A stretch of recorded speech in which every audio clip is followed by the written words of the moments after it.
Hello everyone, my name is सामर्थ्य विश्वकर्मा। आप सभी का स्वागत है मेरे नए वीडियो में।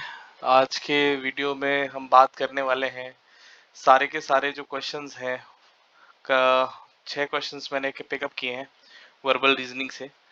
और ये सारे questions argument, statement argument, course of action, inference और इन सब इस तरह के जो क्वेश्चंस होते हैं, मैंने सारे क्वेश्चंस जो अपने एसएससी सीजीएल 2024 एग्जाम में आए थे दोनों शिफ्ट्स के, वो इस वीडियो में मैंने इंक्लूड किए हैं।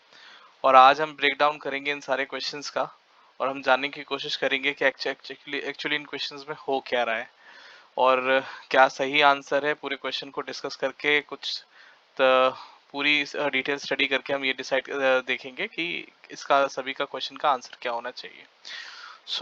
सबसे पहले तो आप ध्यान दीजिए कि जितने भी क्वेश्चंस मैंने यहाँ पिकअप किए हैं वो और उन सब में देखिए कि ये वाला जो क्वेश्चन है इसका आंसर की में कोई चेंज नहीं हुआ है।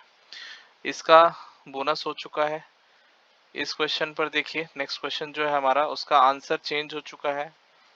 इस क्वेश्चन को देखिए, यहाँ बोनस हो चुका है। नेक्स्ट क्वेश्चन को देखिए, यहाँ पर इसका आंसर चेंज हो चुका है। इसका अगला क्वेश्चन जो देखेंगे उसमें आई थिंक नो चेंज, कोई चेंज नहीं हुआ है इस क्वेश्चन में।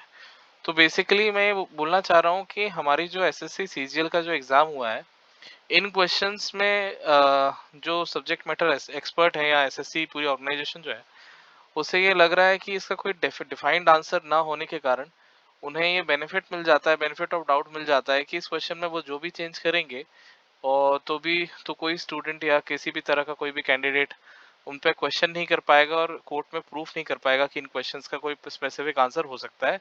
और उनको ये लगता है कि ये क्वेश्चंस काफी इजीली डिफेंडेबल है, तो ज्यादातर ये क्वेश्चंस जो देखने मिले हैं जिन पे उन्होंने आंसर चेंज किया या बोनस किया है, तो अपने हिसाब से उन्होंने कर दिया है।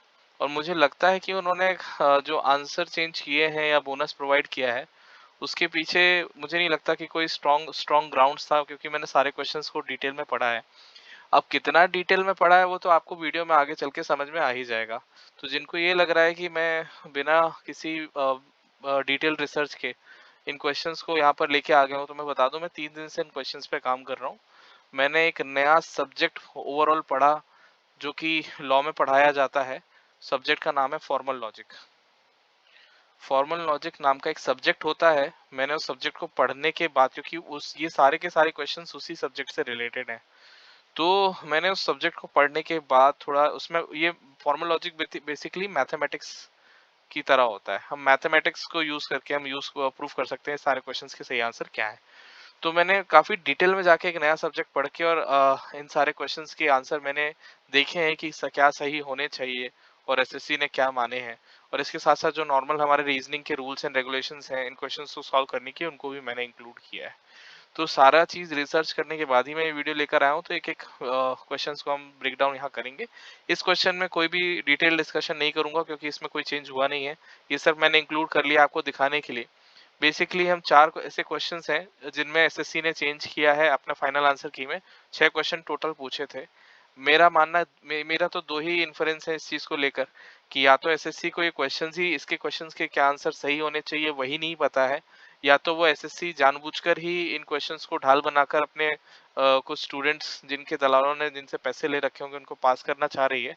क्योंकि उनको ऐसा लगता है, सब्जेक्ट मैटर मैटर एक्सपर्ट को ऐसा लगता है कि इन क्वेश्चंस को जैसे कोर्ट में पेश करना और सही आंसर को प्रूफ करना काफी ज्यादा डिफिकल्ट हो सकता है, ऐसा उन्हें लगता है। तो मेरा तो यही इन्फरेंस है। हालांकि देखते हैं, एक एक क्वेश्चन को ब्रेक डाउन करते हैं। पहला क्वेश्चन देखते हैं। ये जो पजल सॉल्वर वाला क्वेश्चन है, ये 18 जन की शिफ्ट का है।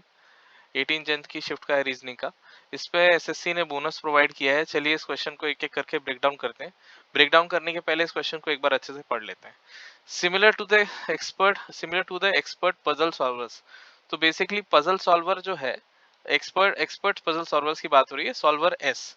सॉल्वर एस क्या है? एक एक्सपर्ट पजल सॉल्वर है। Employ systematic problem solving approaches ensuring efficient accurate resolution to complex challenges। तो देखिए, आप देखेंगे कि ज्यादातर जो इस तरह के क्वेश्चंस दिए जाते हैं उनमें क्या होता है कि छोटे छोटे फ्रेजेस होते हैं या छोटे छोटे फ्रेजेस कंक्लूजन्स होते हैं जो हम निकाल सकते हैं। जैसे इसमें सबसे पहला कंक्लूजन यही दिख रहा है कि सॉल्वर एस क्या है? एक्सपर्ट है। ये पहला कंक्लूजन है। सॉल्वर एक्स क्या करता है, systematic problem solving approach follow करता है, ठीक है। सॉल्वर एस क्या करता है, सॉल्वर एस इंश्योर करता है efficient and accurate resolutions to complex challenges. तो इस तरह के तीन हमने आउटकम निकाले इस स्टेटमेंट से, जो हम स्टेटमेंट को पढ़ने के बाद एक छोटे छोटे आउटकम्स निकाल सकते हैं कि हम इस पूरे क्वेश्चन में क्या क्या इन्फेरेंस ले सकते हैं। अब बेसिकली क्वेश्चन ही इन्फेरेंस का है, तो इन्फेरेंस तो ये है कि भाई ए से पता चल रहा है बी के बारे में, ए से पता चल रहा है सी के बारे में, इस तरह से ये इन्फेरेंसेस नोट किए जाते हैं। तो हमने सारे इन्फेरेंसेस देखे कि क्या क्या इन्फेरेंसेस हमें इस स्टेटमेंट से मिल रहे हैं। अब चलिए देखेंगे कि स्टेटमेंट क्या क्या दिए हुए हैं। The efficiency and accuracy of solver S in resolving complex challenges may be attributed to their systematic problem solving methods. इस क्वेश्चन को हमने पढ़ लिया भाई। यहाँ पर एफिशिएंसी एंड एक्यूरेसी की बात हो रही है कॉम्प्लेक्स चैलेंजेस को रिजॉल्व करने में। हालांकि हम देख रहे हैं कि ये फ्रेज यहाँ पर भी लिखा हुआ है और सॉल्वर एस जो है वो इस बारे में यहाँ पर सॉल्वर एस को इससे कनेक्ट किया गया है, यहाँ पर भी सॉल्वर एस को इससे कनेक्ट किया जा रहा है। तो आई थिंक ये स्टेटमेंट काफी रिलेवेंट है। इसके डिटेल में हम डीप डाइव थोड़ा लेटर करेंगे जब मैं सॉल्यूशंस यहाँ पर लिखा हुआ है, तो वहाँ ज्यादा बेटर आपको समझ में आएगा। मैंने स्टेटमेंट को भी वहाँ दोबारा लिख दिया है। तो देखिए ये तो काफी रेलेवेंट स्टेटमेंट लग रहा है, हमारे जो स्टेटमेंट दिया गया है इससे रेलेवेंट इन्फ्लुएंस लग रहा है। सॉल्वर एस सेकंड वाला है, solver S utilizes systematic problem solving approaches similar to expert puzzle solvers. अब देखिए ये सिस्टमेटिक प्रॉब्लम सॉल्विंग अप्रोच यहाँ पर भी आ गई, यहाँ पर भी सिस्टमेटिक प्रॉब्लम सॉल्विंग अप्रोच है, और यहाँ पर एक्सपर्ट पजल सॉल्वर है, यहाँ पर भी एक्सपर्ट पजल सॉल्वर्स हैं। तो बेसिकली मैं आपको ये बोलना चाह रहा हूँ कि इस क्वेश्चन को जिस तरह से हम सॉल्व मतलब मैथमेटिकली भी हम सॉल्व कर सकते हैं कि किससे क्या मतलब कोई चीज ये ए है, ये बी है, ये सी है, ये हमारा डी है। तो हमें ये पता चल रहा है कि भाई बी इम्प्लाइज ए है, ठीक है। अब कुल मिला के यहाँ पर इस तरह से हम देख रहे हैं कि बी के बारे में सी भी बोला गया है, बी के बारे में डी भी बोला गया है। तो हमें इस तरह से जो रिलेशंस हैं बी के ए के साथ, बी का सी के साथ, बी का डी के साथ, इसको लेकर चल के हमें इन इन्फ्रेंसेस को चेक करना है कि इन्फ्रेंसेस सही लिखे गए हैं या नहीं। अब देखिए जो प्रोविजनल आंसर की है, आई थिंक मेरे पास प्रोविजनल आंसर की है नहीं। मुझे ऐसा लगता है कि शायद ये बोथ एंड 1 एंड 2 इसका सही आंसर बताया गया होगा, क्योंकि यही सही आंसर है और इसके बाद इसे बोनस दे दिया गया। अब देखिए इसको सॉल्व करने की कोशिश करते हैं। ये देखिए जो हमने स्टेटमेंट्स को थोड़ा कुछ पार्ट्स में डिवाइड किया है। जैसे एक स्टेटमेंट हम पी लिख लेते हैं, उस स्टेटमेंट के हिसाब से जो सॉल्वर एस है वो एक एक्सपर्ट पजल सॉल्वर है। स्टेटमेंट नंबर 2 देखेंगे तो क्यू क्यू जो हमारा सेकंड स्टेटमेंट है, उसके हिसाब से सॉल्वर एस जो है वो सिस्टमेटिक प्रॉब्लम सॉल्विंग अप्रोचेस को यूज करता है। एक हमारा स्टेटमेंट आर बन जाता है तीसरा वाला, जिसमें लिखा है कि solver S ensures efficient accurate resolution to complex challenges.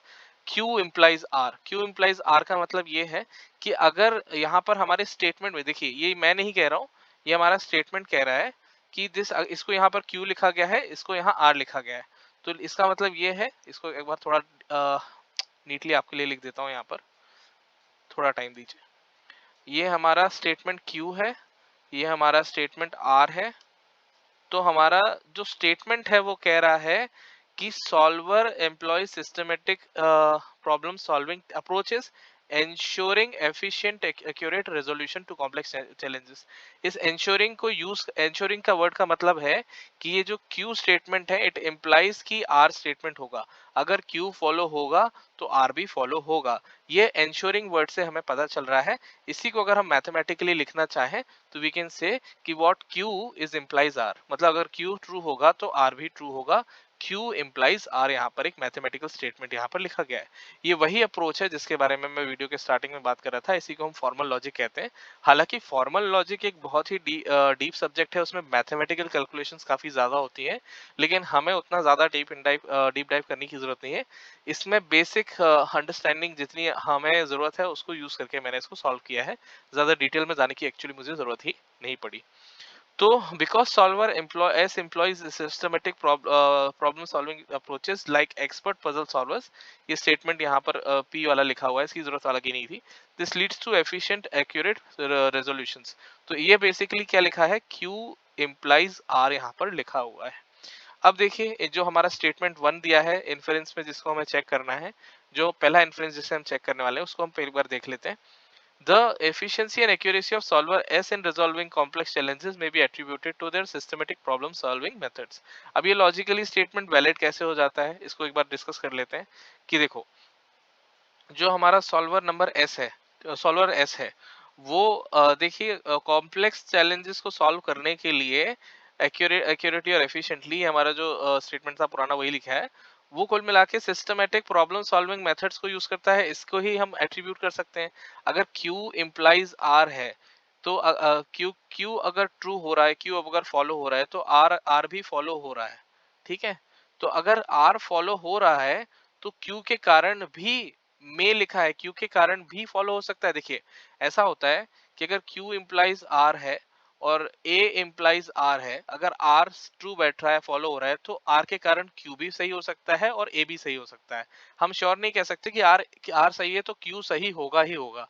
यही एक ये एक इम्प्लाइज का एक आउटकम होता है। अगर Q इम्प्लाइज R है और अगर R फॉलो होता है, तो हम बोल सकते हैं Q शायद फॉलो होगा, या हो भी सकता है और नहीं भी हो सकता है। तो इसी आउटकम को हमेशा जब भी लिखते हैं तो मे, पॉसिबल, इस तरह के वर्ड यूज करके लिखा जाता है, जो कि यहाँ पर सही तरीके से लिखा है कि इसमें मस्ट नहीं लिखा हुआ है। देखिए, यहाँ कहीं भी मस्ट नहीं लिखा हुआ है, मस्ट बी एट्रीब्यूटेड इस तरह से नहीं लिखा हुआ है, मे बी एट्रीब्यूटेड लिखा है, जो कि जो भी हमारी मैथमेटिकल कैलकुलेशन है Q इम्प्लाइज R की, वो सही बैठ रही है। अगर Q फॉलो होता है, तो R भी फॉलो होता है, ये Q इम्प्लाइज R का मतलब है। अगर R फॉलो हो रहा है, तो हो सकता है Q फॉलो हो या ना हो, तो ये मे बी का केस हो जाता है। अगर R फॉलो हो रहा है, तो R इम्प्लाइज, इसका एक आउटपुट होता है। इस आउटपुट के कारण हम बोल सकते हैं कि अगर क्या बोलते हैं, R फॉलो हो रहा है तो Q भी Q के कारण हो सकता है, R फॉलो हो रहा है तो Q के कारण हो सकता है। तो इस वैलिडिटी के कारण यहाँ पे क्या हो जाता है, पहला स्टेटमेंट का इन्फरेंस सही हो जाता है, पहला स्टेटमेंट या पहला इन्फरेंस सही हो जाता है। Q implies R is implied in the statement solver S does Q and the result is R. तो we can infer that R शायद Q के कारण हुआ होगा। ठीक है, तो ये मे बी वर्ड यहाँ लगा ही हुआ है, तो इन्फरेंस हमारा गलत सही हो जाता है। अब देखिए, अगर यहाँ पर इसी इन्फरेंस में यहाँ पर मे की जगह मस्ट लगा दिया जाए, तो ये इन्फरेंस क्या हो जाएगा, गलत हो जाएगा। ये बात ध्यान रखिए। ठीक है, अब देखिए स्टेटमेंट 2 हम देख लेते हैं एक बार। Solver S utilises systematic problem solving approaches similar to expert puzzle solvers. हमने ये तो पूरी तरह से डायरेक्टली स्टेटेड है, पहले से ही लिखा हुआ है कि solver S employ systematic solving approaches similar to expert puzzle solvers. ये तो डायरेक्टली स्टेटेड ही है। क्यों? क्योंकि हमने स्टेटमेंट जब पढ़ा था क्वेश्चन में, यहाँ क्वेश्चन में पढ़ा था स्टेटमेंट, तो इसमें लिखा था कि भाई solver S expert puzzle solvers की तरह ही है और वो systematic problem solving approach follow करता है। तो ये जो स्टेटमेंट लिखा गया है कि एस एस के बारे में बोला गया कि एस एस पी, मतलब ये जो पी ट्रू है, बेसिकली ये पी को डेराइव किया है और क्यू को यूज किया है। तो अगर पी और क्यू के बारे में लिखा ही हुआ है कि पी और क्यू ट्रू है स्टेटमेंट के हिसाब से, तो वो तो सीधे सीधे फॉलो हो जाता है, इस वाले में कोई डाउट नहीं है। तो बेसिकली अगर देखा जाए तो इस पूरे क्वेश्चन में जो हमारा सही आंसर सबसे ज्यादा बैठ रहा है, both 1 and 2 can be inferred. हालांकि मैं 20th का नहीं हूँ, 20th जैन की शिफ्ट का नहीं हूँ, तो मुझे अभी भी क्लियर नहीं है कि किस बेसिस पे लोग ये कह रहे हैं कि इस क्वेश्चन में बोनस ग्रांट होना चाहिए। क्वेश्चन ग्रांट का बोनस क्या है? तो आप में से अगर कोई व्यूअर है और उन्होंने 18th का पेपर दिया है और उनका कुछ पर्सपेक्टिव है इस क्वेश्चन को लेके, कोई और पर्सपेक्टिव है, किसी तरह का कोई डाउट है, तो आप मुझे भेज सकते हैं कमेंट सेक्शन में। मैं उस डाउट को जरूर पढ़ूंगा। मेरे कमेंट सेक्शन में आप अपना डाउट लिख के उसके साथ साथ अपनी जो डाउट्स हैं या अपनी जो क्वेरीज हैं, मुझे SSC CGL स्कैम 2024@gmail.com पर भी आप भेज सकते हैं। यहाँ ईमेल करके भी आप मुझे अपना डाउट भेज सकते हैं कि किस इस क्वेश्चन को या आगे चलने वाले किसी भी क्वेश्चन को, कि में कोई डाउट है और आपको लग रहा है कि मैं जो एक्सप्लेनेशन दे रहा हूँ उसके अलावा भी कोई सही एक्सप्लेनेशन उस क्वेश्चन का हो सकता है, और उस एक्सप्लेनेशन के कारण कोई और ऑप्शन जो है वो सही हो सकता है, तो आप मुझे बता सकते हैं। ओके, आगे बढ़ते हैं अगले क्वेश्चन की तरफ। ठीक है, इसका आंसर चेंज हुआ है। ओके, ये भी काफी अजीब डिसीजन लगा मुझे आंसर चेंज करने का, कि किस बेसिस पे इसका आंसर चेंज किया गया है। ठीक है, अब देखते हैं भाई इस क्वेश्चन को कि इसमें कॉज लिखा हुआ है। Many people in the city hacks have reported receiving 2 electricity bills this month instead of 1। सही बात है भाई, बिल्कुल सही बात है कि ये कॉज है कि भाई इसमें कुछ लोग थे सिटी के, बहुत सारे लोग थे, उनको दो दो इलेक्ट्रिसिटी बिल्स मिलने लगे एक ही जगह पर। तो इसका इफेक्ट क्या क्या हो सकता है, इफेक्ट क्या क्या हुआ, और क्या वो इफेक्ट इसी कॉज का है, वो हमें चेक करना है। Electricity board has publish the details of areas where power shutdowns are expected tomorrow in the city. अब देखिए, पावर शटडाउन से इलेक्ट्रिसिटी बिल का कोई लेना देना है नहीं, तो ये जो इफेक्ट है वो इस कॉस्ट के कारण नहीं है। तो ये जो ऑप्शन नंबर 1 है पूरी तरह से क्या हो जाता है, एलिमिनेट हो जाता है। ये इसका कोई भी लेना देना हमारे कॉस्ट जो क्वेश्चन में दिया उससे है नहीं। सेकेंड देखते हैं, effect 2. The municipal commissioner of the city has clarified that the technical glitch which led to the multiple city electricity bills being generated would be the resolved within 48 hours. अब देखिए, लोगों को बिल्स मिलेंगे, तो लोग अगर बिल्स मिलेंगे, दो दो बिल्स मिलेंगे, ये अगर गलती हुई है तो म्यूनिसिपल कमिश्नर उस चीज को क्लैरिफाई करेगा कि भाई there is a technical glitch जिसके कारण ये डबल डबल बिल आपको मिल रहे हैं। 48 आवर्स के अंदर अंदर उसने ये कॉस्ट था, उसके कारण उसने ये कुल मिला के एक्शन लिया है, उसके कारण ये इफेक्ट हुआ है। तो ये भी सही हो जाता है। अब तीसरा देख लेते हैं, long queues are were seen outside the electricity board office in many localities. अब भाई बहुत सिंपल सी बात है कि यहाँ पर लिखा है कि लंबी लंबी लाइन, इलेक्ट्रिसिटी बोर्ड के ऑफिसेस के बाहर लंबी लंबी लाइंस देखने को मिली। तो भाई लोगों के घर में अगर इलेक्ट्रिसिटी बिल्स डबल डबल आएंगे तो लंबी लंबी लाइनें तो देखने को मिलेंगी ही। ठीक है, तो बेसिकली इस स्टेटमेंट में इस इफेक्ट को अगर देखने की बात हो रही है तो ये बता रहा है कि लॉन्ग लंबी लंबी लाइनें इलेक्ट्रिसिटी बोर्ड ऑफिसेस के सामने देखने मिली है। इससे हमें इम्प्लाई कर सकते हैं कि ये अनयूजुअली लंबी लाइंस थी जो नॉर्मली देखने को नहीं मिलती हैं, इसलिए इफेक्ट अब यहाँ पर लिखा हुआ है। अगर इफेक्ट की तरह ये लिखा हुआ है तो इसका मतलब है कि अनयूजुअली लॉन्ग क्यूज ही देखने को मिली होंगी, जितनी रेगुलरली देखने को नहीं मिलती हैं। तो भाई लोगों के घर में डबल डबल इलेक्ट्रिसिटी बिल निकलेंगे, तो उसकी जांच के लिए वो लोग इलेक्ट्रिसिटी ऑफिस में तो जाएंगे ही जाएंगे। तो ये वाला इफेक्ट भी बिल्कुल सही है। तो बेसिकली जो यहाँ पर सही आंसर बन रहा है, सही आंसर जो बन रहा है यहाँ पर वो हो रहा है बोथ 3 and 4, वो 2 and 3 आर पॉसिबल इफेक्ट्स। तो ये आंसर यहाँ पर सही बन रहा है, लेकिन एसएससी ने ये सही कर दिया है। तो आई थिंक ये हमारे जो कोर्ट केसेस चल रहे हैं, मैंने इस क्वेश्चन को तो हालांकि चैलेंज नहीं किया है, और अगर आगे चल के भी बारी आती है तो मैं इस क्वेश्चन को चैलेंज नहीं करूंगा, क्योंकि इससे ज्यादा मुझे फर्क नहीं पड़ रहा है, या ओवरऑल रिजल्ट में ही ज्यादा फर्क नहीं पड़ रहा है। लेकिन जिन लोगों को इस क्वेश्चन के कारण नुकसान हुआ है, तो मेरा ये सॉल्यूशन देखकर आगे आप इसको चैलेंज कर सकते हैं। इसको कुछ डिटेल तरीके से भी मैंने यहाँ पर एक्सप्लेन कर दिया है। तो इससे ज्यादा डिटेल्स क्या, मतलब मुझे नहीं लगता इस क्वेश्चन में इससे ज्यादा डिटेल की जरूरत है। ये बहुत ज्यादा सीधा क्वेश्चन था। मुझे नहीं पता कि इसमें क्या सोच के उन लोगों ने इस क्वेश्चन को चेंज किया है।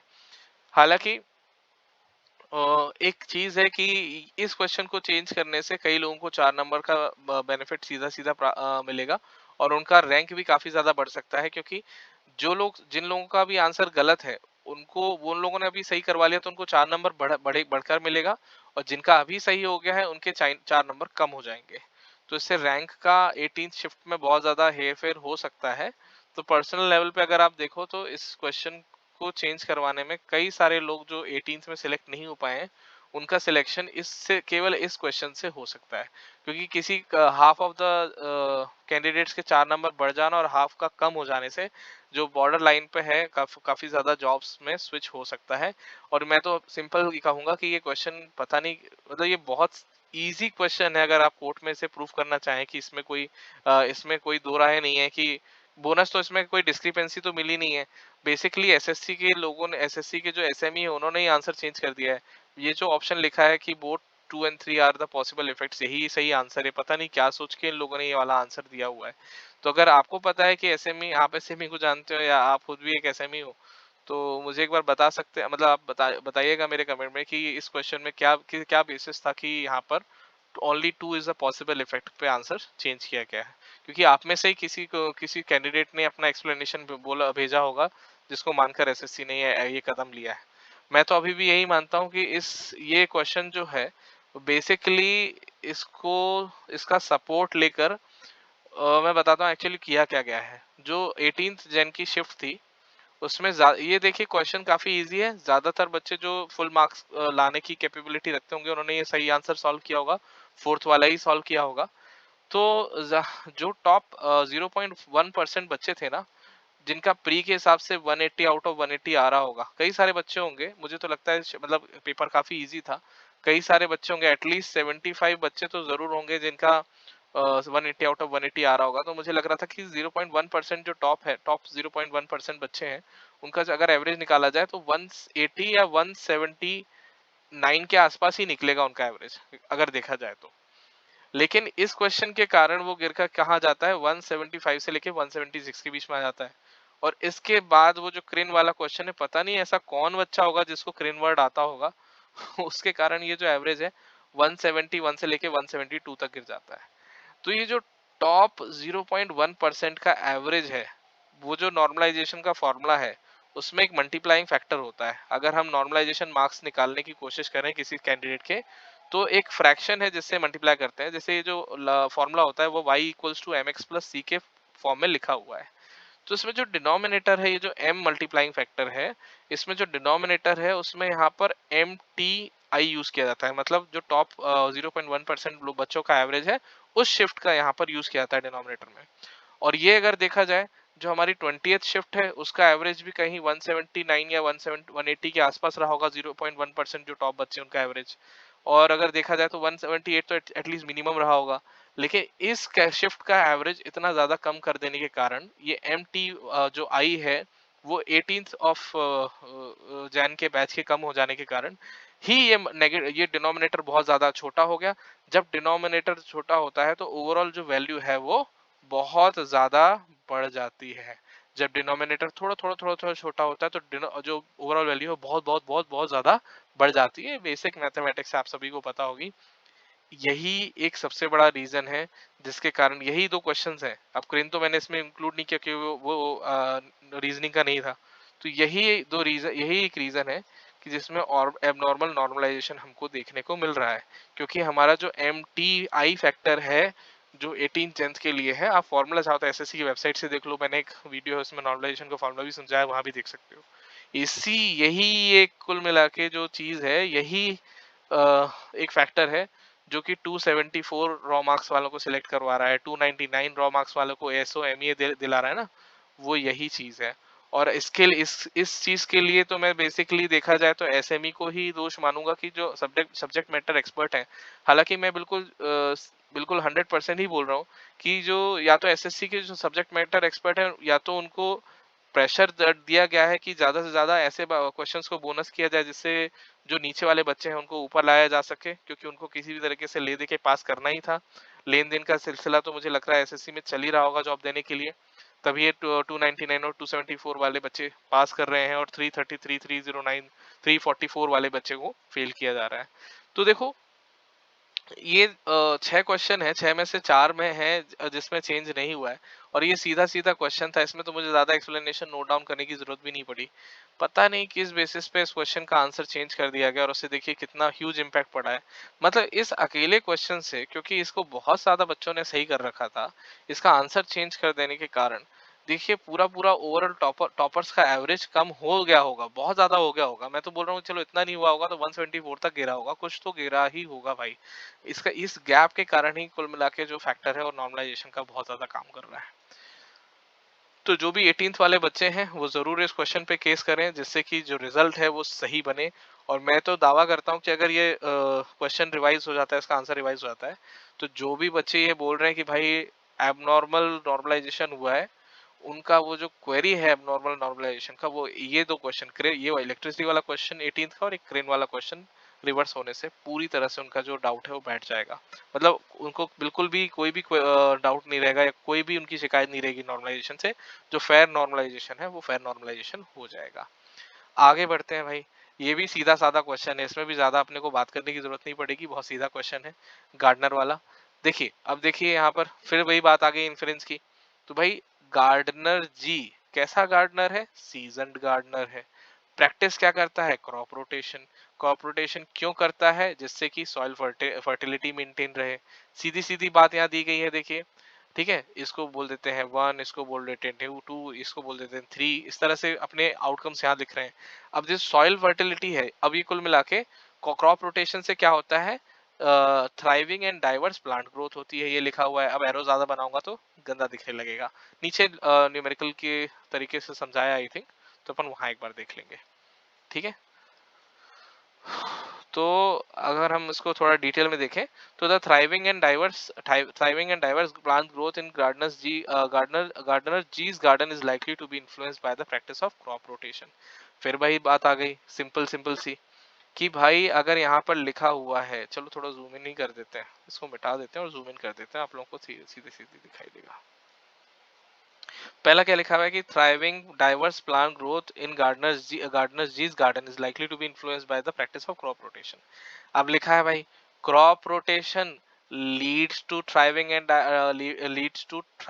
डाइवर्स प्लांट ग्रोथ, ये लिखा हुआ है यहाँ पर। उसी चीज को यहाँ लिखा हुआ है कि thriving and diverse plant growth in gardener G's garden is likely. अब देखो यहाँ पर मस्ट लिखा है क्या? क्या यहाँ मस्ट लिखा हुआ है? क्या नहीं लिखा हुआ है? यही मैंने पुराने क्वेश्चन में बताया था कि अगर ए इम्प्लाइज जी है और अगर मैं बोलूं कि भाई जी फॉलो होता है तो एक चांस है कि ए भी फॉलो होता होगा। यही तो हमारा इसका इन्फ्रेंस है। हमने क्या पढ़ा कि ए इम्प्लाइज जी का मतलब है कि अगर जी फॉलो हो रहा है किसी पॉइंट पर तो हो सकता है ए भी फॉलो हो रहा हो। वही यहाँ लिखा हुआ है, ठीक है। Likely to be influenced by the practice of crop rotation, बहुत सिंपल सी बात है। तो हमारा जो ये इन्फ्रेंस है वो तो फॉलो हो रहा है। अब gardener G is in consulted by other gardeners in the area for best gardening practices. अब भाई यहाँ कौन सा ऐसा डाउट आ गया कि एसएससी को यहाँ पर क्या देना पड़ गया? बोनस देना पड़ गया। कोई एक्सप्लेनेशन है इस बात का? तो भाई मुझे तो समझ में नहीं आ रहा है। आप ज्ञानी लोग अगर कोई हैं तो मुझे समझाएं कि किस बेसिस पर इसको बोनस दिया गया है। देखिए कहीं पर यहाँ पर कंसल्टेशन की बात हो रही है क्या? इस लाइन में कंसल्टेशन की बात हो रही है क्या किसी भी जगह पर? कंसल्टेशन की बात नहीं हो रही है, ठीक है, सही बात है। तो कंसल्टेशन की बात नहीं हो रही तो ये इन्फेरेंस गलत हो जाता है और हमारे एक्सप्लेनेशन के हिसाब से ये सही हो जाता है। तो इसमें जो आंसर है only one can be inferred होगा, इसका ऑप्शन यही सही होगा। और इसके अलावा भी मैंने यहाँ डिटेल में लिखा हुआ है कि किस तरह से यहाँ पर वही मैंने सेम एक्सप्लेनेशन दिया हुआ है। तो थोड़ा रोक रोक के यहाँ पर आगे बढ़ रहा हूँ, तो आप एक बार इसको पढ़ लेना। मुझे नहीं लगता इसमें ज्यादा कुछ समझाने की यहाँ जरूरत है, वीडियो वैसे भी बहुत ज्यादा लंबा होता जा रहा है। अभी तो खैर वो क्वेश्चन आने वाला है जो जिससे काफी ज्यादा लोग घबराए हुए हैं और काफी ज्यादा आई ओपनिंग आर्ग्यूमेंट्स में उस क्वेश्चन में देने वाला हूँ। अभी तक ये क्वेश्चन तो खैर ऐसे थे कि काफी सिंपल थे, इनको मुझे आपके सामने रखने के लिए या कोर्ट के सामने रखने के लिए भी ज्यादा मेहनत नहीं करनी पड़ेगी। लेकिन अगला क्वेश्चन वो क्वेश्चन है जिस पे बहुत सारे मल्टीपल तरीके के आर्ग्यूमेंट्स आ रहे हैं। मैंने कई सारे आर्ग्यूमेंट्स को कंसिडर करके ही उसका एक एक्सप्लेनेशन बनाया है। तो वो उस क्वेश्चन का जो एक्सप्लेनेशन है वो जरूर आप देखें। ये क्वेश्चन है टैक्स वाला क्वेश्चन, इनकम टैक्स वाला जो क्वेश्चन है उसको मैंने यहाँ पर रखा है। फाइनेंस मिनिस्ट्री इनकम टैक्स वाला क्वेश्चन, लोग इसी तरह से इस बारे में बात कर रहे हैं। अब चलो भाई, मुझे समझ में इसमें इस क्वेश्चन में भी नहीं आया कि भाई किसी को क्या डाउट हो सकता है। अब इंसान है, इंसान का दिमाग हर डायरेक्शन में जाता है, जो कि बहुत अच्छी बात है। तो उससे कई सारे तरीके के तर्क निकल के आए इस क्वेश्चन को लेके। मैंने सबकी बातें ध्यान में रखते हुए ही एक आर्ग्यूमेंट तैयार की है कि इसका जो कई बच्चे बोल रहे हैं कि इसका जो पुरानी आंसर की के हिसाब से जो आंसर था बोथ 1 and 2 फॉलोज, उन कई सारे कैंडिडेट्स के हिसाब से यही हो जाना चाहिए था। अब बहुत सिंपल सी चीज है कि अगर किसी बच्चे के 4 नंबर किसी क्वेश्चन मतलब 3 नंबर किसी क्वेश्चन में मिले हैं और गलत होने के कारण अचानक से उसका स्कोर 4 नंबर गिर जाता है, तो और उसके कारण उसका सिलेक्शन नहीं होता है, तो वो कैंडिडेट डेफिनेटली ट्राई करेगा कि उसके वो 4 नंबर उसे मिल जाए और उसका सिलेक्शन वापस हो जाए और एक क्वेश्चन की वजह से उसका सिलेक्शन ना रुके। ये मैं बात समझता हूँ और इस तरह से उन्होंने काफी मेहनत भी की है अपने एक्सप्लेनेशन को तैयार करने में कि भाई क्यों हमारा ये जो पुराना आंसर है वही सही था और नया वाला आंसर सही नहीं है। बिल्कुल बहुत मेहनत की है। लेकिन मैंने भी उन सारे आर्ग्यूमेंट्स को पढ़ने के बाद ही ये आपका आर्ग्यूमेंट तैयार किया है। इसको जरा ध्यान से सुनिएगा, ठीक है। और मैंने इसमें ट्राई किया है कि आपके जो भी डाउट्स थे, जो भी आपने आर्ग्यूमेंट दिए हैं, उसको मैंने काउंटर करने की कोशिश की है। इसे थोड़ा एक अच्छी स्पोर्ट्समैनशिप के साथ लीजिएगा कि भाई अ, दो दो आर्ग्यूमेंट्स हैं आपके लिए। ये इसका इंपॉर्टेंस बोथ 1 and 2 का है, मेरे लिए ओनली 1 फॉलोज का है। तो उस हिसाब से मैंने इसे डिजाइन किया है। इसमें कोई पर्सनल ग्रज नहीं है, ये 20 और 20 वालों के बीच में इतना कोई प्रॉब्लम होना नहीं चाहिए। आप चिंता मत करो। अगर ये मैं सिंपल बात बता रहा हूँ, जिनको भी मेरे इस आर्ग्यूमेंट से प्रॉब्लम हो भी जाती है, चलो ठीक है कि भाई मेरा आर्ग्यूमेंट उनको सही तो लगता है लेकिन पसंद नहीं आता क्योंकि उनके अगेंस्ट जा रहा है, लेकिन उसकी चिंता मत कीजिए। हमारी जो मेन प्रॉब्लम है वो ये वाला क्वेश्चन है, इलेक्ट्रिसिटी वाला क्वेश्चन है। अगर इलेक्ट्रिसिटी वाला क्वेश्चन सही हो जाता है और करंट वाला क्वेश्चन सही हो जाता है ना, तो नॉर्मलाइजेशन में इतना बेनिफिट मिल जाएगा आपको, इतने रैंक में बेनिफिट मिल जाएगा कि आपको इस क्वेश्चन को सही करवाने की जरूरत नहीं पड़ेगी। चलिए, वैसे अगर आप सही करवाना चाहते हैं अपने केस में, आपने आर्गुमेंट लगाया हुआ है, तो उससे तो कोई प्रॉब्लम नहीं है, जो भी होगा कोर्ट में देख लेंगे। लेकिन जो सही होगा वही उसी पे मार्क्स मिलेगा। लेकिन एक बार मेरा आर्गुमेंट एक बार देख लीजिए ध्यान से। अब पहली चीज तो स्टेटमेंट पढ़ लेते हैं कि many people have complaint to the finance ministry regarding a delay in the receiving funds of their income tax returns. Simple सी चीज लिखी हुई है कि बहुत सारे लोगों ने कंप्लेन की है भाई। हम भी कंप्लेन कर रहे हैं एसएससी को, एसएससी तो सुनती नहीं है, पता नहीं फाइनेंस मिनिस्ट्री जो भी है सुन रही है काफी ज्यादा। ठीक है, तो उन्होंने बोला कि भाई बहुत सारे लोगों ने बोला कि हमारा जो इनकम टैक्स रिटर्न है वो बहुत ज्यादा लेट हो रहा है भाई। तो उसमें क्या करना चाहिए? कोर्स ऑफ एक्शन का मतलब होता है कि एक immediate action. Course of action का मतलब होता है एक इमीडिएट एक्शन। ठीक है, कि जैसे ही आपने को कोई चीज पता चली तो पहला काम हम क्या करेंगे, पहला काम हम क्या करेंगे, ये बात ध्यान रखना है। इसको इस क्वेश्चन को सॉल्व करने का मोटिव ही ये होता है कि आपको कुछ कंडीशन बताई गई और आपके पास ऑप्शन दिए गए कि भाई इसमें से आप पहले क्या क्या करोगे। तो वो कोर्स ऑफ एक्शन में हमें आंसर टिक करना होता है। पहला कोर्स ऑफ एक्शन यहाँ दिया हुआ है कि the finance ministry must institute an inquiry into the complaints received regarding the delay in income tax refunds. सबसे पहले तो ये पॉइंट सही है, बहुत सिंपल सी बात है कि भाई फाइनेंस मिनिस्ट्री को जैसे ही पता चलेगा कि यार इस तरह की बहुत सारी कंप्लेंट्स आ रही हैं, तो सबसे पहले वो इंक्वायरी बैठाएगी कि कंप्लेंट्स के बारे में इंक्वायरी करेगी। इतनी सारी इंक्वायरी क्यों आ रही है? हालांकि हम लोगों ने भी पीजी पोर्टल से एसएससी को कंप्लेन की है, लेकिन एसएससी तो बहरी है, उसको तो समझ में नहीं आ रहा। कम से कम अपने क्वेश्चन जो हमसे क्वेश्चन पूछ रही है कि उसमें बताया गया है कि भाई कुल मिला के इसमें बोल भी रही है कि इंक्वायरी करनी चाहिए, ओनली वन फॉलोज लिख रहा है। तो एसएससी ने अभी तक हमारे क्वेरीज पे इंक्वायरी क्यों नहीं की है? हम बोल चिक चिक के थक गए कि भाई बोनस गलत दिया है, बोनस गलत दिया है। तो अब इंक्वायरी क्यों नहीं कर रही? खुद जो क्वेश्चन दे रहे हैं उसमें तो वो इंक्वायरी करवा रहे हैं कि चलो ठीक है फाइनेंस मिनिस्ट्री इंक्वायरी कर रही है कंप्लेंट की। हमारे जो क्वेरीज है उनका इंक्वायरी कब चालू करोगे? अपने क्वेश्चन में तो करवा दिया है भाई, किताबों में करवा रहे हो और वही चीज आप अपने एडमिनिस्ट्रेशन में फॉलो नहीं कर रहे हो। तो फिर कुल मिला के लोग सही बोल रहे हैं, एसएससी को बंद ही कर देना चाहिए, कोई नया ऑर्गेनाइजेशन बनाना चाहिए। चलो आगे बढ़ते हैं। मन का है निकालेंगे तो सही।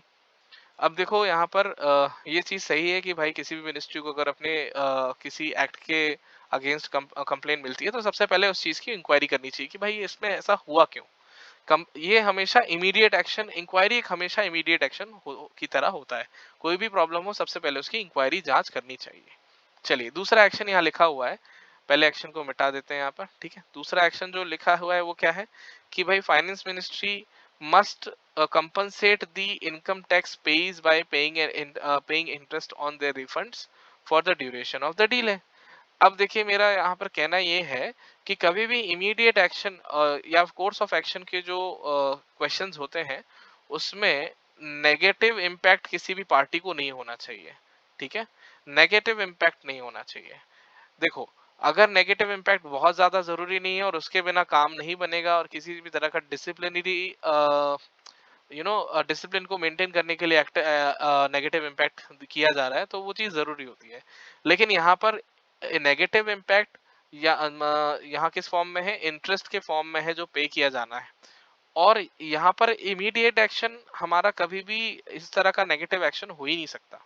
अब वही क्यों नहीं हो सकता? बहुत सिंपल सी बात है कि सबसे पहले अगर यहाँ पर फाइनेंस मिनिस्ट्री में कंप्लेन आई है तो उसकी इंक्वायरी होगी और इंक्वायरी होने के बाद ही आप डिसाइड कर सकते हो कि भाई हाँ चलो फाइनेंस मिनिस्ट्री से गड़बड़ हुई है या किसी पर्टिकुलर डिपार्टमेंट से गड़बड़ हुई है, गलती मानते हुए हम इस इंटरेस्ट को पे करेंगे। आप समझ रहे हो मैं क्या कह रहा हूँ? कभी भी मतलब ये इंटरेस्ट पे करना आ, कभी भी क्या नहीं हो सकता, इमीडिएट एक्शन नहीं हो सकता। इसको और थोड़ा कन्विंसिंगली समझाने के लिए मैं आपको क्या करता हूँ, आप समझो मैंने ये लाइन ही मिटा दी यहाँ से, इस क्वेश्चन से मैंने ये लाइन ही मिटा दी। ठीक है, चलो ये लाइन मिटा दी मैंने यहाँ पर, क्योंकि ये दोनों जो स्टेटमेंट है वो तो अपने आप में इंडिपेंडेंट होने चाहिए थे। आप इस लाइन को भूल जाओ कि हाँ ये लाइन लिखी है। अब यहाँ पे पता चला बहुत सारे लोगों ने कंप्लेन की फाइनेंस मिनिस्ट्री को कि भाई हमारा जो इनकम टैक्स रिटर्न है वो लेट हुआ है। तो फाइनेंस मिनिस्ट्री ने क्या किया कि जितने भी इनकम टैक्स पेज थे उनको इंटरेस्ट पे कर दिया भाई, जितना भी डिले हुआ उसका इंटरेस्ट पे कर दिया। कोई इंक्वायरी यहाँ पर यहाँ जो इंक्वायरी होने वाली थी उसको हटा दिया मैंने यहाँ पर। ये तो लाइन है ही नहीं यहाँ पर, क्योंकि इन दो लाइंस का आपस में तो कोई रिलेशन होता नहीं है कोर्स ऑफ एक्शन में। कोर्स ऑफ एक्शन में 1 2 3 अगर 3 लाइन लिखी है तो तीनों इंडिपेंडेंट होती है ना, एक का रिलेशन दूसरे से थोड़ी होता है। तीनों लाइन इंडिपेंडेंट होती हैं, तीनों एक्शंस जो है इंडिपेंडेंट है, एक का दूसरे से रिलेशन थोड़ी है। तो अब भाई बताइए कि अगर कुल मिला के अगर मैं अभी इस तरह से एसएससी पे कंप्लेन कर देता हूँ तो क्या उन्होंने रिजल्ट रिवाइज किया क्या? मैं अपना एसएससी का केस ही बता रहा हूँ ना, मैंने भी भाई पीजी पोर्टल में क्वेरी डाली है, तो अब क्या एसएससी मेरा रिजल्ट रिवाइज कर देगी क्या? कर देगी? पहले इंक्वायरी करेगी। भाई इंक्वायरी नहीं कर रही, कम से कम हम कोर्ट केस ही कर रहे हैं, तुम इंक्वायरी नहीं कर रहे हो। अब कोर्ट में जाके अगर समझो मैं कोर्ट में जाता हूँ, ठीक है, मैं गया, मैंने क्वेश्चन लिखा यहाँ पर और आंसर, क्वेश्चन लिखा यहाँ पर, उसका आंसर लिख दिया और कोर्ट को बोल दिया भाई ये क्वेश्चन सही, क्वेश्चन ये है, आंसर ये होना चाहिए। अब इसने आंसर हमारा यहाँ पर एसएससी ने गलत कर दिया है, तो क्या एसएससी को क्या बोल देगी यहाँ पर, भाई तुम ऐसा करो, इसका रिजल्ट रिवाइज करो? ऐसा बोल देगा क्या कोर्ट? ऐसा बोल देगा क्या डायरेक्ट कि मैंने जाके यहाँ पर क्वेश्चन अपना आंसर सबमिट किया पिटीशन में, पहली हियरिंग में उसका वकील आया, वकील को सीधे बोल दिया जा भाई एसएससी को बोलना कि रिजल्ट रिवाइज कर देगी? ये सही है क्या? ये कोई कोर्स ऑफ एक्शन पॉसिबल है क्या किसी भी तरीके से? बताइए भाई, क्या किसी भी तरीके से पॉसिबल हो तो बताइएगा। इसकी कोई काट हो आपके पास तो बताइएगा। मैं तो देख रहा हूँ कि कोई इसको आर्गुमेंट को काट दे। तो कहने का मतलब ये है कि सेकंड वाला जो कोर्स ऑफ एक्शन, मतलब ये एक्शन लिखा हुआ है, ये इमीडिएट एक्शन नहीं हो सकता है। ये इंक्वायरी करने के बाद अगर कोई गलती निकल के आती है उसके बाद ये इंटरेस्ट पे कर सकते हैं आप, ठीक है। अगर इंक्वायरी निकल कर आती है तो उसके बाद चाहे तो मिनिस्ट्री इंटरेस्ट पे कर सकती है, लेकिन ये इमीडिएट कोर्स ऑफ एक्शन में केवल इंक्वायरी ही आएगा। ये नहीं आएगा क्योंकि ये पूरी की पूरी जो एक्शन है वो इंक्वायरी के रिजल्ट पे बेस्ड है। मैंने आपको बताया वो डायरेक्ट एक्शन तो हो पॉसिबल ही नहीं है कि भाई इंसान को सीधे सीधे वहां पर इंटरेस्ट दे दिया जाए। तो अभी जिन भी लोगों को इस क्वेश्चन में डाउट था, आई होप ये डाउट क्लियर हो जाएगा। लेकिन अभी ये क्वेश्चन खत्म नहीं हुआ है, अभी मैंने इस क्वेश्चन को और भी अच्छे तरीके से, आपके काफी सारे डाउट्स होंगे, देखिए कई सारे बच्चों ने मुझे अपने कमेंट्स के थ्रू और कई सारे डॉक्यूमेंट्स मेल किए हैं, और कई सारे हमारे डिस्कशंस ग्रुप में हो रहे थे, उसको उसको भी मद्देनजर रखते हुए कई सारे स्टूडेंट्स ने कहा कि भाई, कुछ उन लोगों ने बताया कि भाई ये लॉ है, ठीक है, कोई लॉ उन्होंने गिनवा दिया कि उसके अकॉर्डिंग क्या होना चाहिए कि जो इंटरेस्ट है वो पे होना ही चाहिए। अगर आपका जो क्या बोलते हैं, अगर फाइनेंस मिनिस्ट्री से यहाँ पर इनकम टैक्स रिटर्न वापस करने में देरी होती है तो इंटरेस्ट तो पे होता है। ये कई सारे उन्होंने रूल्स मुझे, लॉज वगैरह पढ़ा दिए कि भाई ये लॉ कहता है, दिस एक्ट, फलाना एक्ट, 10 चीजें बता दिया। तो उनमें उन्होंने ये तो बता दिया कि इसके लिए कोई लीगल प्रोविजन है कि भाई इंटरेस्ट पे होता है, लेकिन ये वो भूल गए कि यहाँ पर हम इमीडिएट एक्शन की बात कर रहे हैं। यहाँ पर पहला इमीडिएट एक्शन इंक्वायरी हो सकता है। अगर जैसे ही मैं कभी बोल दूं कि फाइनेंस मिनिस्ट्री 1 दिन लेट हो गया है, इतना इंटरेस्ट दे दो, तो ऐसा नहीं होता है। जब तक इंक्वायरी का रिजल्ट नहीं आ जाता है तो कोई भी इंटरेस्ट मुझे पे नहीं होगा। तो माना कि आप लोगों ने मुझे कई सारे एक्ट्स बता रखे हैं और कई सारे रूल्स और लॉज बता रखे हैं जिसके तहत पे इंटरेस्ट पे होना चाहिए, लेकिन वो इसका मतलब ये नहीं है कि वो मेरा कोर्स ऑफ एक्शन हो जाएगा। कोर्स ऑफ एक्शन ये नहीं होगा, कोर्स ऑफ एक्शन केवल इंक्वायरी होगी। इंक्वायरी के रिजल्ट के बाद मुझे कंपनसेशन मिल सकता है, और या भी नहीं भी मिल सकता है। नहीं भी मिल सकता है का कैसे? क्योंकि आप सभी ने सेंसस वाले क्वेश्चन का ब्रेकडाउन जब किया था तो कई तरह के फालतू तर्क दिए थे। चलो आपके ही फालतू तर्क को यहाँ पर मैं यूज करते हुए अगर ये कह दूं कि भाई कहाँ लिखा है कि इसमें फाइनेंस मिनिस्ट्री में जो बात हो रही है ये फाइनेंस मिनिस्ट्री इंडिया की है, कहाँ लिखा हुआ है? जितने रूल्स और रेगुलेशंस कई सारे जो भी कोर्ट केस हो भी रहे हैं उसमें भी कई सारे एक्ट्स को यूज कर रहे हैं कि भाई इस एक्ट के तहत मिलना चाहिए इंटरेस्ट, ये रूल है, ये इस तरह की कोर्ट की जजमेंट है ना। कई सारे जजमेंट आपने वहां पेश कर दिए। अभी पूरे क्वेश्चन में कहाँ लिखा है कि इंडिया की फाइनेंस मिनिस्ट्री की बात हो रही है? और ऐसा कहाँ, ऐसा कहीं से कोई रूल है क्या कि जो भी क्वेश्चन बनेगा वो इंडिया को लेकर ही बनेगा? कई सारे जो असर्शन रीजन के क्वेश्चंस हैं, इस तरह के स्टेटमेंट कोर्स ऑफ एक्शन के जो क्वेश्चंस हैं, दूसरे कंट्रीज को भी लेके बनते हैं और दो कंट्रीज को कंपेयर करते हुए बनते हैं। तो यहाँ पर तो कहीं नहीं लिखा कि इंडियन फाइनेंस मिनिस्ट्री की बात हो रही है। और अगर आप मुझे इस तरह के एक्ट्स को समझाकर, रूल्स को समझाकर, जजमेंट्स को कोट कर कर अगर मुझे बता रहे हो कि भाई इस टैक्स, इनकम टैक्स रिटर्न पे इंटरेस्ट देना चाहिए, तो मैं आपको बता दूं कि ये रीजनिंग का क्वेश्चन है, ठीक है, ये जीके का क्वेश्चन नहीं है। जीके का क्वेश्चन होता तो आप मुझे बता रहे कि भाई ये एक्ट है, ये रूल है, ये जजमेंट है, इस हिसाब से आपका जो है इंटरेस्ट देना है। पहली बात तो इंटरेस्ट देंगे तब जब हमारी इंक्वायरी की रिपोर्ट आएगी। इंक्वायरी पहले होना चाहिए। अगर कुल मिला के आपका ये कहना सही है कि आपने क्या किया, कंप्लेन किया, उसके बाद सीधा सीधा आपको इंटरेस्ट मिल गया, तो इसी तरह से तो भाई मैंने एसएससी को कंप्लेन कर रखी है, अभी तक मेरा रिवाइज रिजल्ट क्यों नहीं आया है? मैंने तो कई सारे तरीके से उनको मेल भी कर रखा है, ठीक है, उनको मैंने पीजी पोर्टल पे भी बोला हुआ है, अभी तक तो मुझे रिवाइज रिजल्ट भी नहीं मिल रहा। अरे निकम्मेपन की हद तो ये है कि भाई उन्होंने तभी अभी तक इंक्वायरी भी नहीं बैठाई है।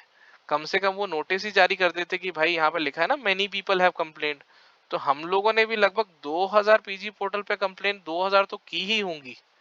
और 2000 बहुत होती है, क्योंकि हर किसी का प्रिंट आउट निकल के वो जो बंदा होता है, जिस बंदे के नाम पे साइन होती है, उसकी टेबल पे वो पाइल अप हो रही होंगी।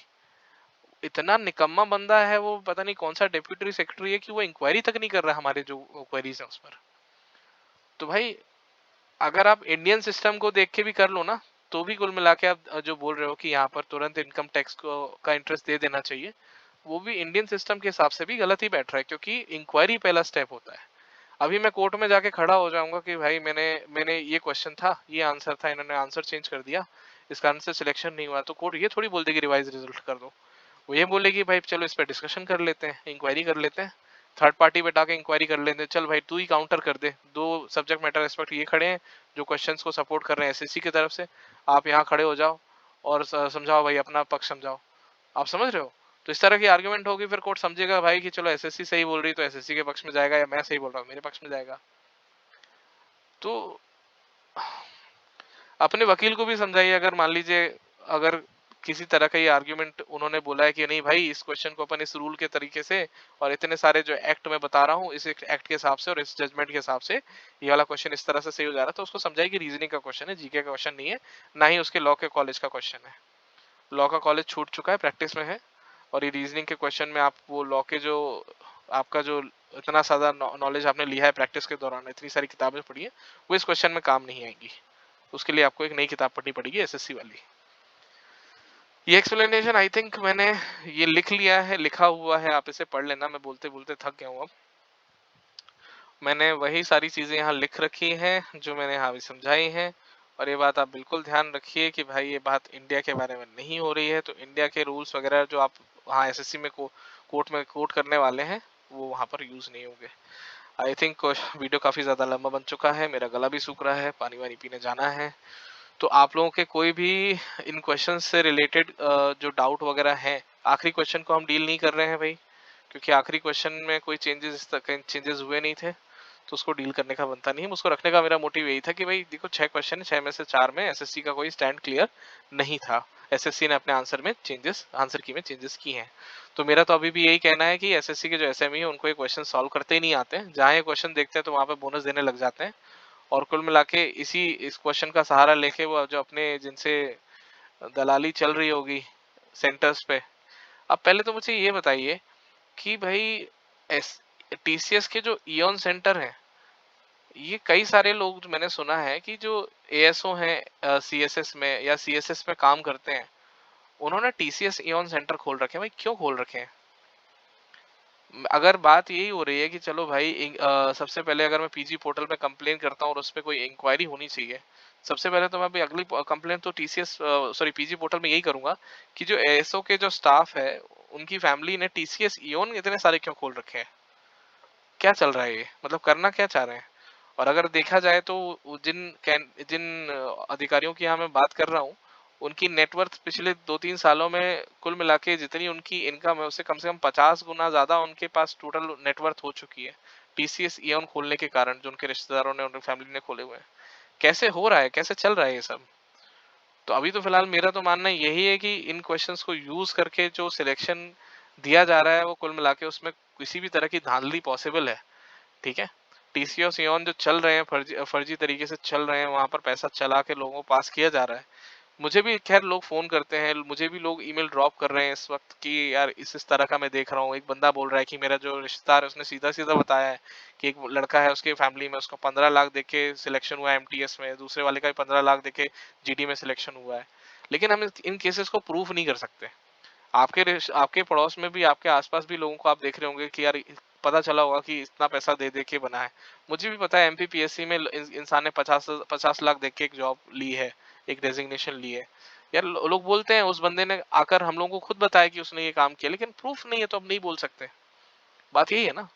तो यही बात है कि क्वेश्चन सही है, आंसर भी सही थे, कोई रीजन है नहीं कि इसको बोनस दे दिया जाना चाहिए था। अगर आप महानुभाव के पास कोई रीजन यहाँ पर दिख रहा है, आपको पता है, तो आप मुझे कमेंट सेक्शन में जरूर बताएं। और अगर आपका आंसर मुझे अच्छा लगा तो मैं एक वीडियो उस बारे में बनाऊंगा कि जितने भी अभी तक मैंने आर्ग्यूमेंट्स पेश किए हैं उसके कुछ अच्छे अच्छे जो काउंटर्स हैं जिन्होंने भी पोस्ट किए होंगे कमेंट सेक्शन में, उसका एक कंपाइलेशन का एक वीडियो मैं बना दूंगा। चलिए आज के लिए इतना ही। आप सभी स्वस्थ रहें, मस्त रहें। और अगर इस क्वेश्चन को अगर वही है कि क्या बोलना, मैं तो ये बोलना चाहता, डिस्क्लेमर देना चाहता था सिलेक्टेड स्टूडेंट को कि कमजोर दिल वाले सिलेक्टेड स्टूडेंट्स ना देखें। हालांकि अब तो वीडियो खत्म हो गया। चलिए, धन्यवाद, गुड नाइट, शुभ रात्रि।